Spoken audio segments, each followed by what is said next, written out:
Okay, this is one of my favorite parts of Friday, finding out what's on tap for the weekend. Are you turning the page of a new book? Are you cozying up to a good show? Are you ditching the couch and are you catching a movie instead? I love going to the theaters. This is where I want to bring in entertainment guru and host of the YouTube show A Spoonful of Paolo, Paolo Presta, to tell us what's on tap. Hi, my friend. I would hug you, but like shaking your hand will suffice for now. Thank you, Marky. How have you been? I've been good. Thank you. You look beautiful. Thank you. I was just telling him we look like ketchup and mustard this morning. Let's start. You just had a really fascinating interview. You got to sit down with Tina Knowles. Yes. I mean, Beyonce's mama. Yeah. I mean, she just had that new book come out. Yep, her Matriarch. memoir. Matriarch. Yes, yeah. What was that like to sit with her? Honestly, it was one of the best experiences I think we've had on our YouTube show.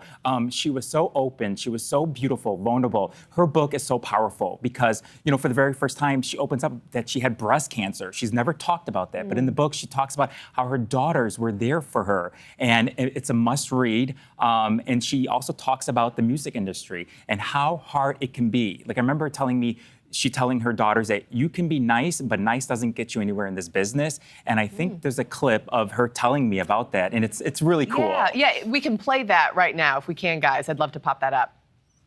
I always felt so protective of my girls that I would find the courage somehow to go and talk to people. And I learned a lot of it from my ex-husband because he just did not play. Yeah. And he believed in excellence. And the lesson that it taught the girls is not settle. When it comes to your art, when it comes to your work, you cannot worry about somebody thinking you're nice, because nice doesn't get you what you need.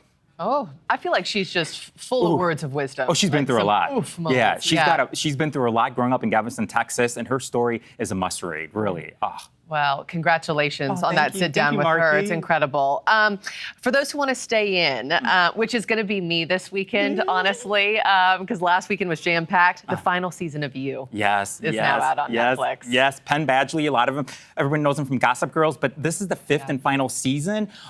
We saw in season 1 that he was in New York. He was a manager of a bookstore. But in season 5, he returns to New York with his wife, and he's a billionaire because he married his wife, and they return with their son, and it's going to be kind of crazy because he's a murderer. He's a stalker. I was going to say, this is creepy, right? Yes. This is a creepy show. I haven't watched it yet. Yeah, he's a murderer. He's killed, I think, about 18 people. And in the promo, we see the glass cage. And in that cage, he's had victims. He's murdered people in there. So the question is, will he get away with it in season 5? Because a lot of people have been wondering, is he going to get caught? So I have the answer, but I'm not going to spoil it. So you have to watch it to know. No spoiler. Yeah. Such a 180 from how we knew him as like Dream Boy. Totally different character. Yeah. Okay, we'll tune into that. Let's talk about headed to theaters, Cheech and Chong's last movie. It's the last movie, yes. It's a comedy duo. Look, they're going on a road trip. It's a documentary. It's going to be a long road trip because they have so much to unpack. They've been friends for over 55 years. They met in Canada. Their first album was released in 1971. Their first movie they did together was in 1978. It cost $2 million to make, but it made over $40 million. That's a return on investment. Exactly, isn't it? Seriously, I hope they saved it. But this is going to be a lighthearted documentary, and their fans are really going to love them because they're just so much fun to watch. They're like Oprah and Gail's road trip, but they're just a little bit more higher. High. Yeah, you know? And I love going to the theater. I need to do that soon. And then lastly, Ben Affleck is starring in The Accountant too. Yeah. I think a lot of people are excited to come, watch and see what he looks like. Yeah, I mean, it's been 9 years. They released the first one. It was in 2016. Now he's back as the mathematician genius, as Christian Wolf. He's got a case to solve. He's going to do that with his estranged brother.